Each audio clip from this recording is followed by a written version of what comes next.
thì nó ít Anh cho cái lên nó nó đấy cho nó cho cắt chọc lớn à. Nhưng mà chỉ mặn muôn là quả xoài như là của nhau. Buổi xỉn nó sơ.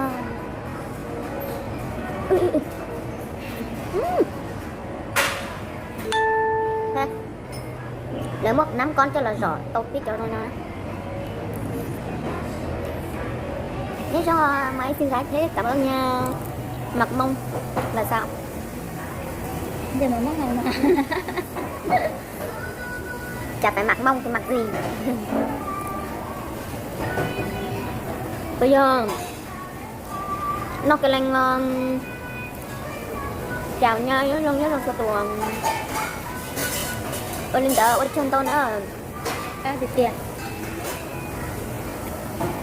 nếu cho như từ nhớ đây chỉ con thằng mày thon nó cái lên đợi bên trong tơ được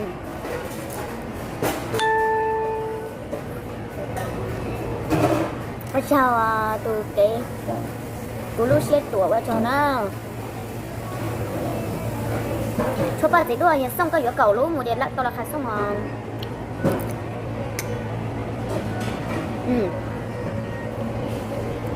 chào nếu trong này nó có nương nếu trong đó nếu là sẽ hôm nay mới thấy nói tiếng Việt. Ủa mình nói tiếng Việt suốt nhưng mà mọi người nhưng mà bây giờ lâu năm đó lắm rồi không có ở Việt Nam nhiều nói tiếng Mông nhiều nên nói hơi bị ngọng rồi nhưng mọi người nói không có được rồi. Cảm ơn ngon lắm nha mọi người. Món này nó không có ngọt bao nhiêu mình ăn vô nó không có thấy chán. Ngon lắm, ăn với trái xoài. Cảm ơn nhớ cho tôi đi từ đầu chia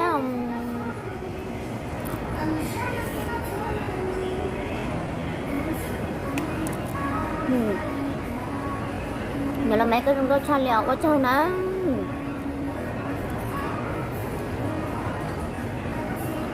Cảm ơn nha Hóa Lao Huy Lễ nhớ cho tôi đi từ đầu chia nữa. Bây giờ các bạn tôi mới sẽ bây giờ các bạn tôi là ý tôi like của một tết các bạn mới sẽ nữa.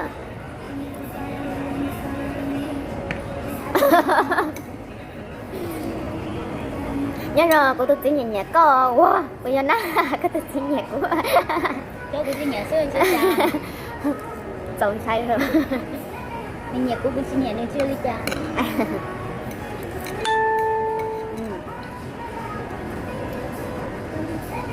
ba tao ngon ngon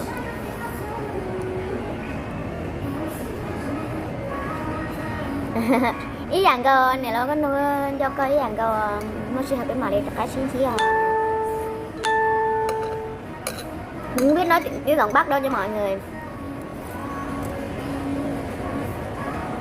Mình có cũng không có chia ốc ấy ra để có thể chia say nó đó ta kia một thay năng kia thay gì đó tôi biết được thơ nữa. Mình biết nói tiếng phổ thông là tiếng miền Bắc hay là miền Nam nữa ngu lắm. Tại mình xa Việt Nam lâu lắm rồi, từ năm 2016 tới giờ. Nên nói tiếng Việt Nam hơi bị mắc cười nha mọi người. Với cháu con gặp nhau qua những lúc xin mới chỉ hợp mặt khép qua những lúc xếp cái này nữa. Mày thua có thà thua có kênh thà thua ở với cháu mỗi trận thâu lại của hai những chị tài nào rất sai chả nó cái danh chị lắm nhưng chị không nói tiếng Việt em không biết nghe nè. Ủa tại fan của chị với lại mấy cái người bạn của chị còn là người Mông ấy nên nói tiếng Việt họ không có hiểu nha. Có chồng tàn thầu đó thì chúa lên số tụ nó có chồng tàn thầu đó thì số tụ anh mai đây pha xài là thầy nát khá.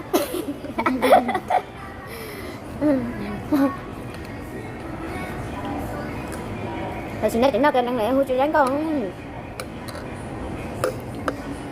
thật tiêu của mai của nhà có giờ phát cái cây ly bây giờ để chụp thì tôi chưa có bán nhiều tôi biến cho thì rent thọ tôi cho quên đỡ Mày đi tới vừa không? nói tiếng Việt Nam nha hay mà cảm ơn nha cho đó có lúc ba là nên nhà cơ chẳng có hẹn có cho nên chừng nhà của chẳng có của chị bópภาษาอังกฤษ Đấy, có hai con xa đâu có hai con. ในโชว์ภาษาอังกฤษที่ภาษารอยที่ภาษาอเมริกาเด็กไทยเด็กคุณยง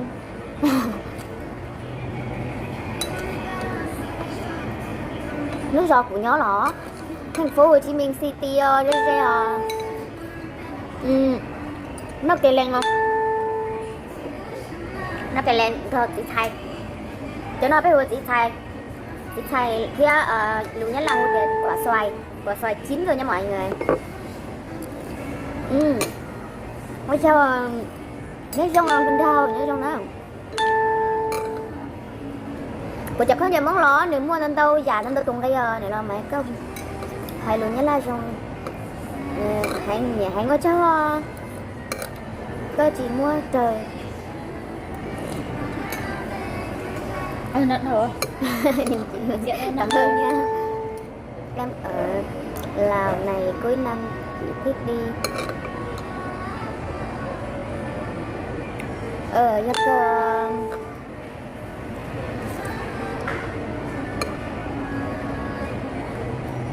cái đó tụi nó xạo thôi nha mọi người đừng có vào tin bây giờ đó câu like câu view thôi. Thế chả hả? Mấy con này nó câu like câu view thôi mọi người nhìn cái cách nó diễn xuất thì biết là nó diễm rồi diễm dở ẹt. Mấy đứa nó xạo thôi diễn show với xuông phải cãi nhau là tụi nó câu like câu view thôi nha mọi người.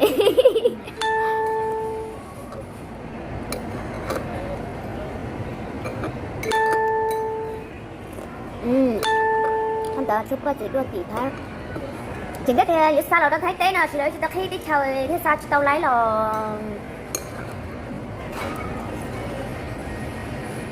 của tôi mua bé chơi xong là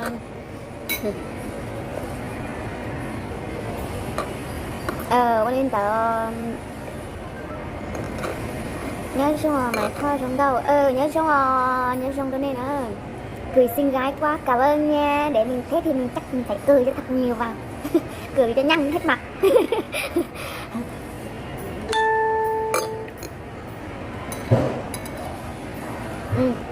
Nói tiếng Việt rồi nè cho tà tỉa mông anh ơi nhớ anh quá mong anh ơi cho tà tỉa mông ơi có phải anh không?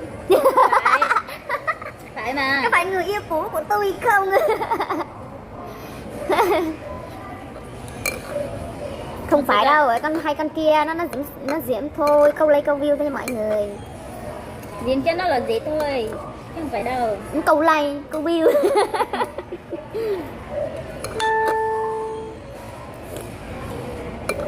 Có buộc xa có cho không chậm một cặp cả cơ tết chơi tư là của xa tao tân trò đến từ xã tàu nó chỉ nên nhẹ chế tư là chỉ nên xã tàu tàu say lo là say mê tùm bờ đã chi là chỉ nên hài của mà đi xa sờ xa đó nghe chơi tết chơi tàu tân trò chơi phát khi Australia. Mấy ca thì nói là của những sản mà sao tao ta thôi đó này nè thì đã nói chị vừa xưa thì vừa chị xa tao nó đỏ quật chị tao xa nó chơi nè chị tao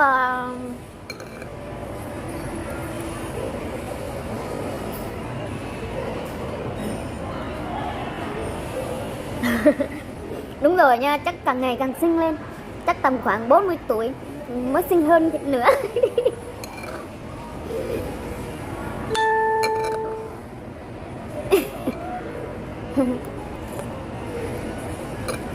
Ơi hạnh phúc làm gì?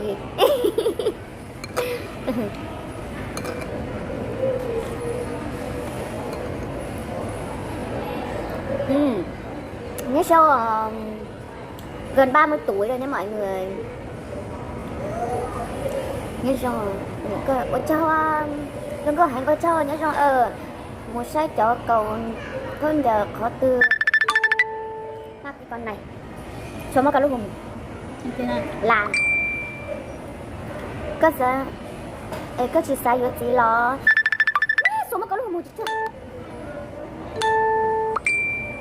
chị sao yo gì chỉ lấy yêu xia lỡ nhau này nó thì lấy cao xia lỡ nhau này nó này thì tao bỏ của tali nè Ê, cái gì không nói nè. lo ta chỉ và cả ơn nhau ha thấy rồi chưa hả cái đó một cái nhiêu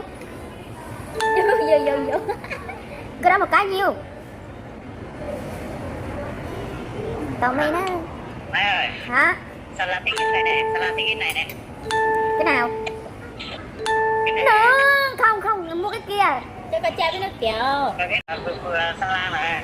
nhưng mà phải mua mấy cái xe nhỏ nhỏ mà không cần đăng ấy người ta dùng cho học sinh chạy ấy con la nó nhảy nó nhỏ quá đi tới đâu người ta công an bắt đi chết luôn ấy Cái tao này mấy là xe học sinh đi được đúng không? Học sinh đó. Tầm mấy rồi? Đấy, cũng nào rồi. nó không học nhưng mà nó nhỏ xíu quá sợ con ăn bắt hoài á khó làm giấy tờ Em đồ nhỏ chi. Còn không là mua giấy đơn ha. hả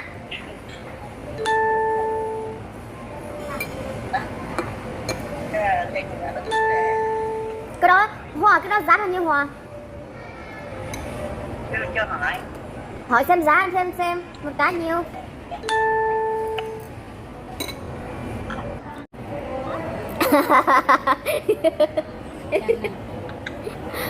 cái số dược ké là bầu la nữa hả cái số đẹp bầu la hả Nhìn cái này đẹp không? Cái màu đen này. màu đen không phải cho con gái chạy xe màu đen nó không đẹp phải màu đỏ màu trắng Màu đen là nó không vượt mấy, nhưng mà mấy cái màu trắng thì nó nếu lúc nào mình cũng phải rửa sạch sẽ nó mới đèn này chứ. nhưng mà coi cái màu đen nó không có đẹp thích cái màu trắng hơn con gái thì phải chạy cái màu đỏ hay là màu trắng màu đen nhìn nó men quá lấy cái màu trắng đi Nên thì sau đó có sao giờ kể lọ. Thì chế một thêm mình tôi sau đẹp bổ la nè đi sau giờ cái đẹp